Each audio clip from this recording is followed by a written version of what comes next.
subscribe to our YouTube channel and press the bell icon to get the latest updates.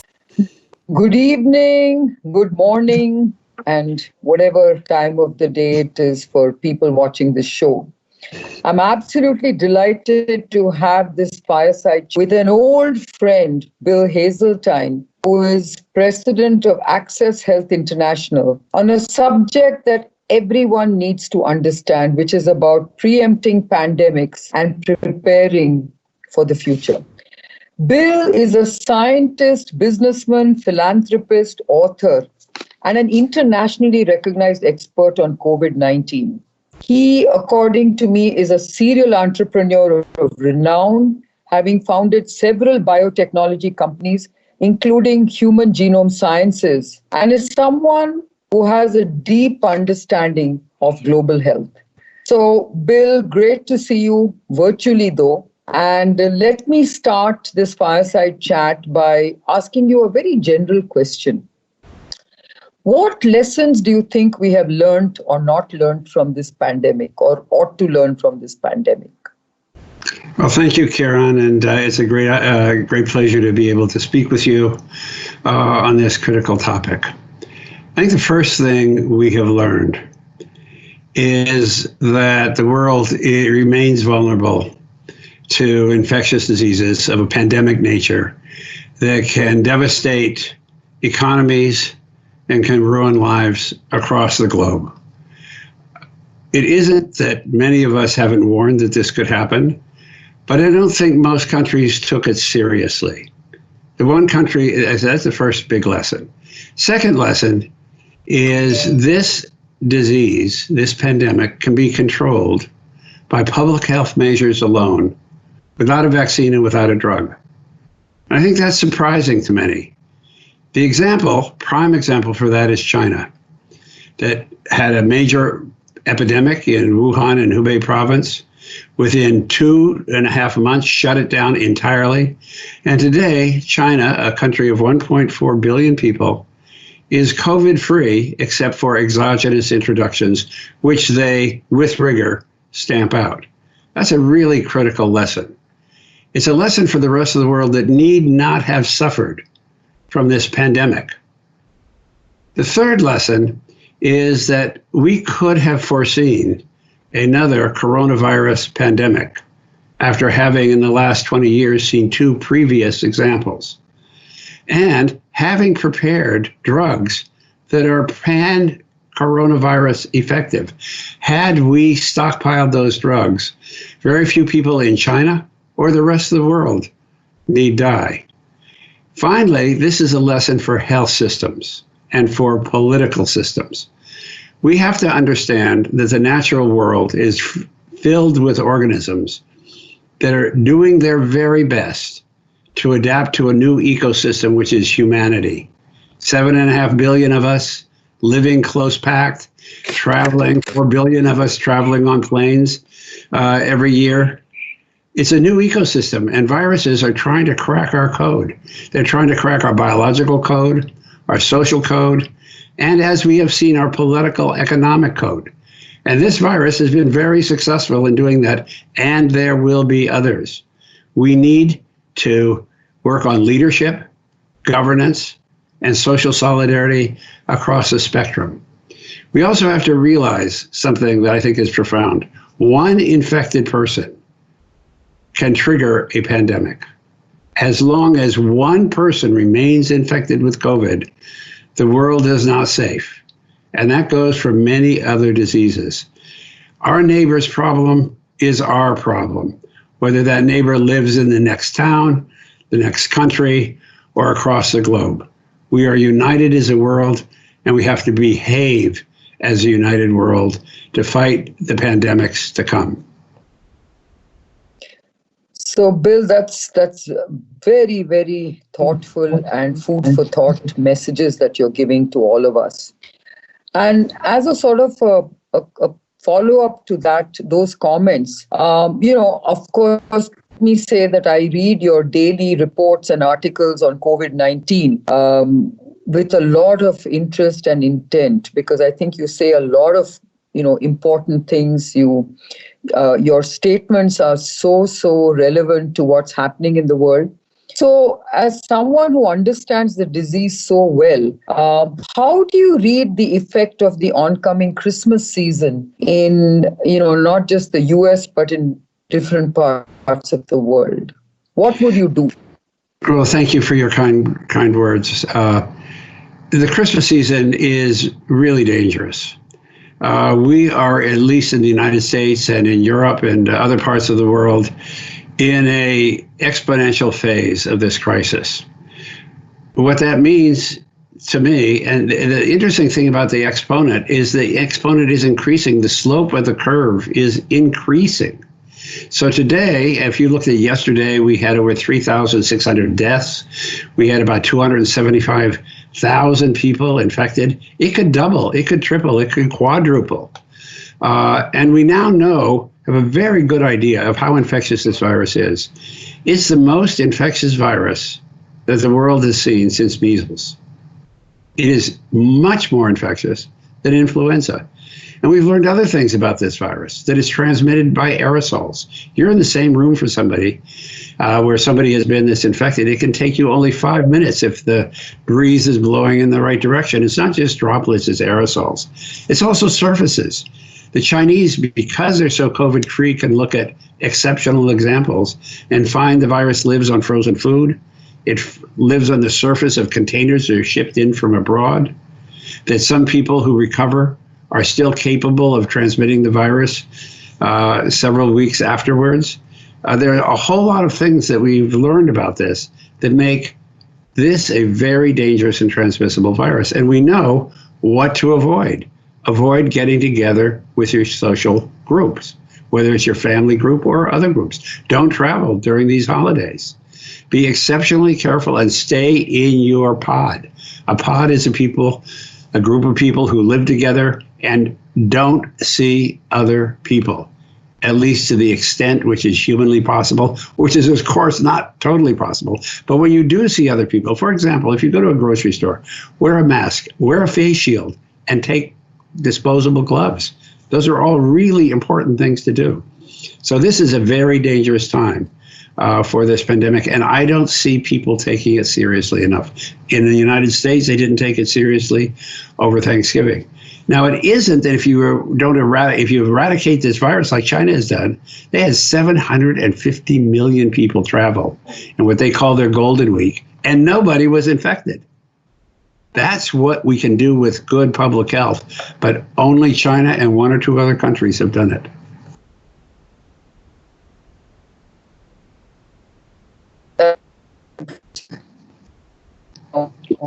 Karen, I think you have some difficulties with your transmission. So, Bill, can't hear. No, I thought you were frozen, but anyway, we're back to communication. Can you hear me now? I can hear you, yes. Can you hear me now? I do, I hear you, yes. Yeah. Okay. So, let's ask you another question based on what you just said. Do you think the vaccine will have any impact on reducing the surging numbers, or will it take time? And if so, how long? I mean, everyone's sort of going to let their guard down that the vaccines are approved, and you and I know the wrong thing and the wrong message. But what are your thoughts on how we should deal with these vaccines? How long will it take before we can really have inducing any kind of immunity at a social scale? The first thing, I have been worried for a long time that once vaccines were announced to be effective, that people would begin to relax, thinking this is all over. That's very far from the case for a number of reasons. First of all, it's taking longer than even we thought. From the announcements to begin to vaccinate people. There's just been a delay. About half the doses that were expected this coming week aren't going to be forthcoming. I think we're going to see a lot of glitches in the vaccination program, even in Europe and the United States. These are new vaccines. We don't have a well-oiled system for mass vaccination. And there are going to be many issues just here in the United States and elsewhere. Also, it's not a time to relax. Christmas is not a time to relax. January, February, not even March is time to relax. I think maybe if everything goes as well as it can by summertime or late spring, people can begin to relax. But there's some big unknowns. Do these vaccines stop transmission, infection and transmission? That's not known. And if that's not true, we're going to have to keep up precautions for a lot longer. Remember, as long as anybody's in the world's infected, we can be infected. Second thing is, how long do these vaccines work? There's some recent data, if you look very closely at the Moderna data that's now published, you can see that over 119 days after, that is 3 months after the last shot, in people over the age of 50, the vaccine drops between 50 and 90% in terms of neutralizing antibodies. Now, the caveat is that was a short study. So, I mean, it was a study of only small study, 36 people.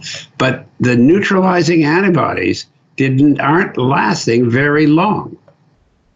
That is hard data from a small sample. That antibodies to all the virus, the S protein, lasted, but the neutralizing antibodies were decreasing pretty rapidly in the groups 50 and older, the group that's precisely needed. So we don't know how long these vaccines are going to last, how protection will last, and therefore when we'll need to revaccinate. And what does that mean if we have to revaccinate while we're still vaccinating? That's just in the United States. We're not talking about the difficulties that you encounter when you're trying to vaccinate populations all over the world. We know we can do it. Richard Horton just wrote a very interesting piece in the Lancet about the difficulties of that, but it's not so simple. And it's going to take, I believe, 2 or 3 years before the rest of the world is really vaccinated. And even then, I don't expect this to be eliminated. I expect COVID-19 to become another endemic disease, recurring annually, like the flu. I could be wrong, but that's my current expectation based on an understanding of this class of viruses. So, Bill, you have been always, through many of your pieces, you've actually talked about your concern of rushing. We just in terms of how they're going to protect us and for how long. Because as you very rightly said, we might see a very strong immune response, but how durable is that response? So, with so many vaccines under development, how do you think we should actually, take a call, make judgment calls on how we vaccinate our populations with such a heterogeneous, staggered, it's daunting challenge. What are your thoughts on how we deal with these? Well, in the first part, I've written about the different kinds of vaccines. I call them the Lamborghinis, the Mercedes, and the Toyotas. In the United States, we've developed what I call Lamborghini vaccines. Expensive to make, difficult to manage, but possible in some parts of this country. There are other vaccines. I would put the adenovirus vectored vaccines as more of a Mercedes, and then the killed vaccines and the subunit vaccines as a Toyota. I think they're all going to be effective in terms of raising neutralizing antibodies and high and effective titers. I think there are going to be issues with all of them with duration. I would, at this point, for most of the world, place my bets on the killed vaccine and the subunit vaccines as the most reliable for global use. In that respect, the Chinese manufacturers and the Indian manufacturers are the manufacturers of choice. They're the ones who have the experience at massive vaccination programs for billions of people. So I think it's, in the end, for most of the world, it will be the Toyotas of the world And I'm not worried, as many people have talked about, of getting one vaccine and then boosting it with another. I have done that a number of occasions with polio vaccines. First gotten one, then got another. And it's pretty common to have different vaccine preparations for like your annual boost or your 10-year annual boost. Surely it's common for the flu. People get one kind of vaccine and then they get another vaccine. So I don't think that's the issue. The issues are really on transmissibility and duration. Yeah, you're absolutely right, Bill. And of course, the first vaccine off the block in India is likely to be the AstraZeneca vaccine. But then you and I know that adenovirus vector vaccine have one difficulty, and that is you can't get vaccinated with this vaccine again if the durability is not long enough. So, but there are other vaccines to choose from, like you said. So that could be another way. And I'm worried about the adenovirus-vectored vaccines for another reason. And that is, intrinsically, adenoviruses are neurotropic. They like neural tissues. And the side effects that have been seen are in that area. And I'm not convinced, even by the wealth of data that's been presented so far, that those are going to be by far the best choice for an emerging economy. I think the killed and the subunit vaccines are the ones that are going to be most reliably safe, reusable if vaccination is necessary, and as effective as any others. Well, thanks for those tips. The other topic I want to now shift to is testing. How test even the vaccines deployed? Should we be testing more? Should we keep testing going at a certain level? Should we be testing both antibodies and antigens? What are your thoughts on this area of testing? I think with respect to testing, it's been one of the great failures around the world. Now, the way the Chinese handled the pandemic is not even bother to test. If you were exposed, you were isolated. If it was a building, if it was a city, if it was a province, you were isolated, the whole darn place. That proved to be very, very effective. Now, when so many people get infected, as is the case in India, the United States, now Europe, that doesn't work anymore because everybody's exposed one way or another. So now you have to know who's contagious. There are now reliable, rapid, self-administered antigen tests. Those should be made available and should have been made available very early on. If you look at, in my own country, our response, we made a mistake in testing. We did not put our full weight behind a rapid, self-administered, cheap antigen test. Michael Min has been a great advocate of this, but he's right, and the people who've put their weight behind it just now in the US, we're getting them, but the cost is too high. It's $30 to $25 a test. It's got to be so cheap that the government can make it free for everybody, all schools, all businesses, all families. And people should be able, while the epidemic is at its peak, to test each other on twice weekly basis if need be, the whole family. Then you know that you're contagious and you should self-isolate as a family or whatever ways possible. So I think that's been one of the greatest mistakes. I'm very much an advocate of high quality, rapid, self-administered, free tests available in a country like the United States at 100 million a day. We can do it. It's not a big issue. At a cost that should be less than 50 cents, could be as low as a nickel for large scale manufacture. I'm not making these numbers up. Egypt tested 100 million people with an Abbott test for 50 cents each. And that was only 100 million. We're talking about billions of tests. You can easily lower the price. So that's what I'm in favor of. In terms of antibody tests, I'm not sure that's going to tell you too much. It's going to tell you either you're vaccinated or you had been infected. In either case, we don't know how long that's going to last. And then the test for neutralization. There are some tests for that, but those are going to be more delicate and less easy to interpret than are you producing virus antigen. Well, the only way it could help you is if you want to prioritize populations, you might say that if you've got antibodies, you can wait a while before taking the vaccine, I guess. You might, but I doubt that's even a good measure because we're finding that people who are asymptomatically infected can be reinfected pretty quickly. So you may have antibodies, but you may not have neutralizing antibodies. And so the real question isn't do you have antibodies, is do you have neutralizing antibodies? And as I said, that's a more delicate test. It is conceivable that's a way to conserve on vaccines, but a better strategy is to make a lot more vaccine.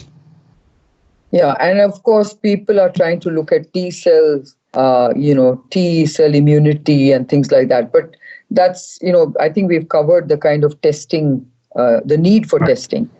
I want to move to T-cell immunity because it's been a hot topic.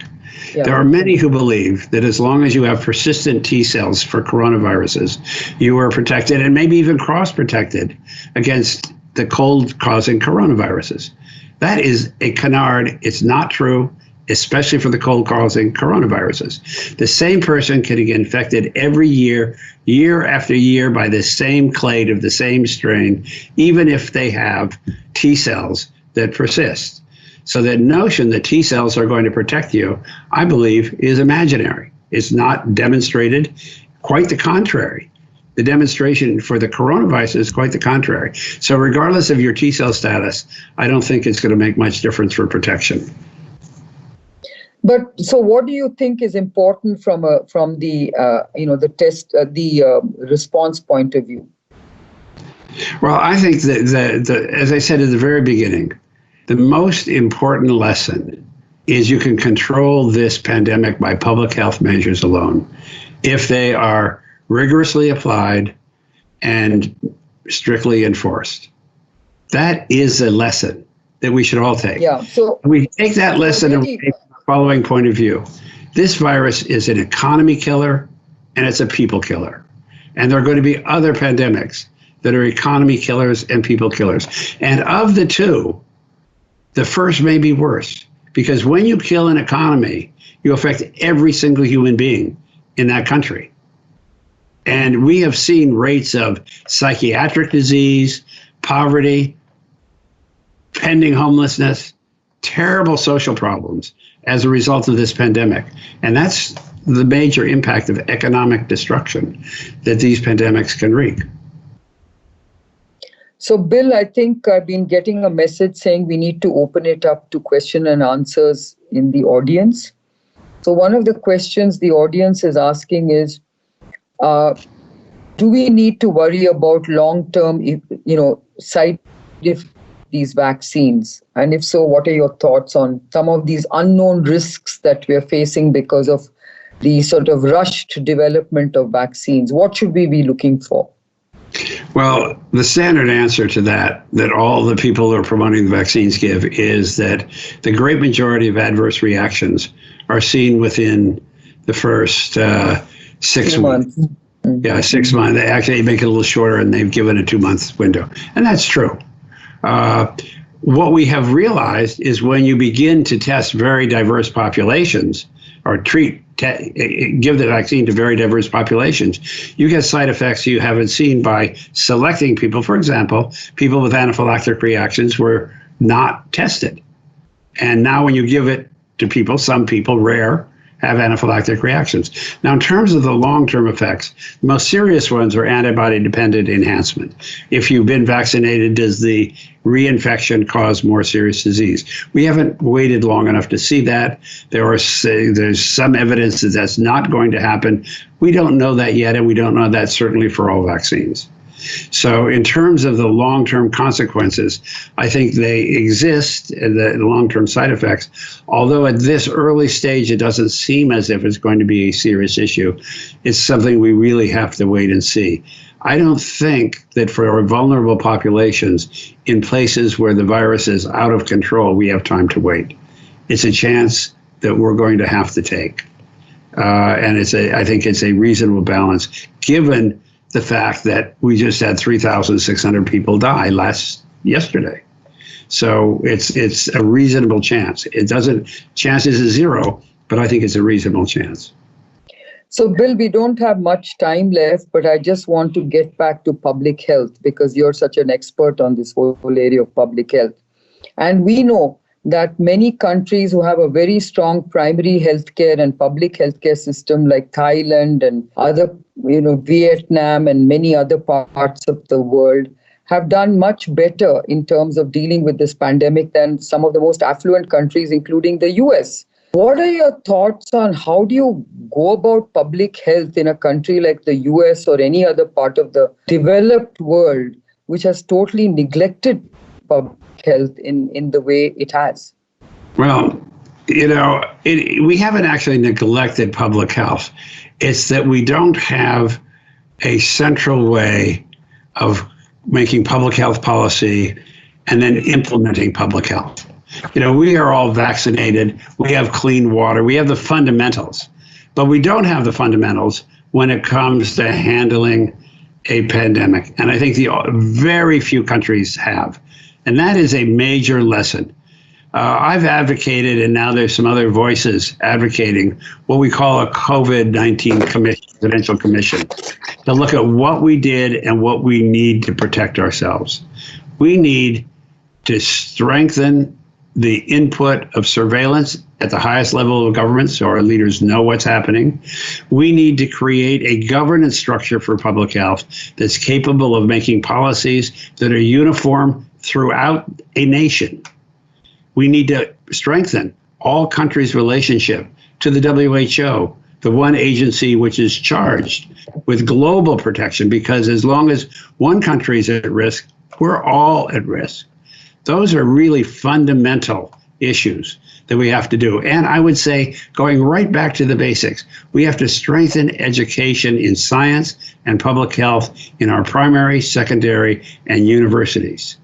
People have to be made more aware at a very fundamental level.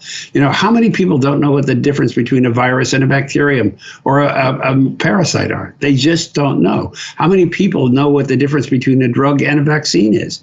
A lot of people don't know. So those are really fundamental questions that have to be addressed. I think all of those things are lessons that can move us forward in a positive direction to protect us from what will surely be the next pandemic. Bill, what a pleasure it always is to speak with you. Thank you so much. I'm sure the audience has a lot to learn from your fireside chat. And, stay safe and hope that next year is going to be a safe, healthy, and happy year for all of us. Thank you. For all of us. Thank you very much for the opportunity.